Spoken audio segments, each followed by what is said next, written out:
Hey, how's it going? Just had a quick thought I wanted to share with you. I was talking a little bit today with a group about obedience, right? And there's a quote I really like that goes with that. Obedience often comes before understanding, right? Prime example of this is Elijah. We pick up looking at him, and he's chilling in a cave, right? He's like, God, I am the only one left. I'm your only prophet left. What's going on? You know, he's having a moment, and that's valid.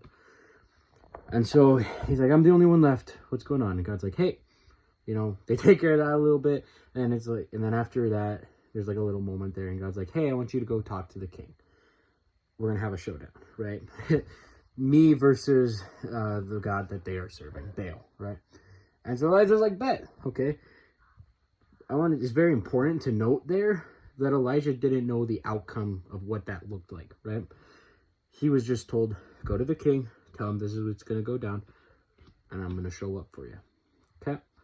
So Elijah goes to the king, you know, and he's like, hey, let's see my God. Let's see what he can do. Let's see your God. Let's see what he can do. And so they go up to the Mount Carmel, you know, and they're looking at that.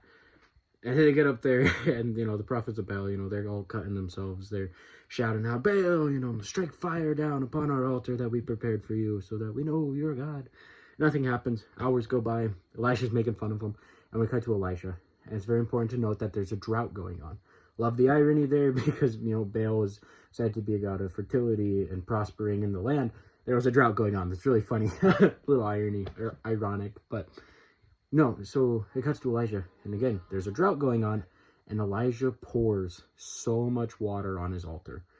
Yeah, he made a massive altar. And he made an altar. I don't know how big it was, but he made an altar.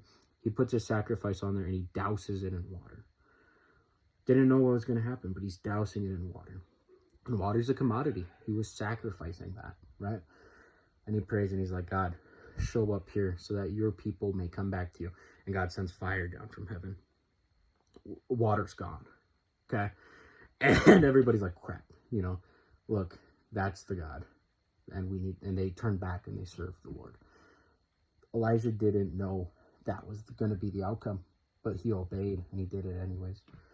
Obedience comes before understanding. So if you're obeying in something and God's like, hey, I want you to do this right now, stick with it, okay? I encourage you. If it feels like everything's a little heavy and you're really struggling to get there, you can't see that light at the end of the tunnel just yet, just keep going on. Keep obeying. Keep pursuing, okay?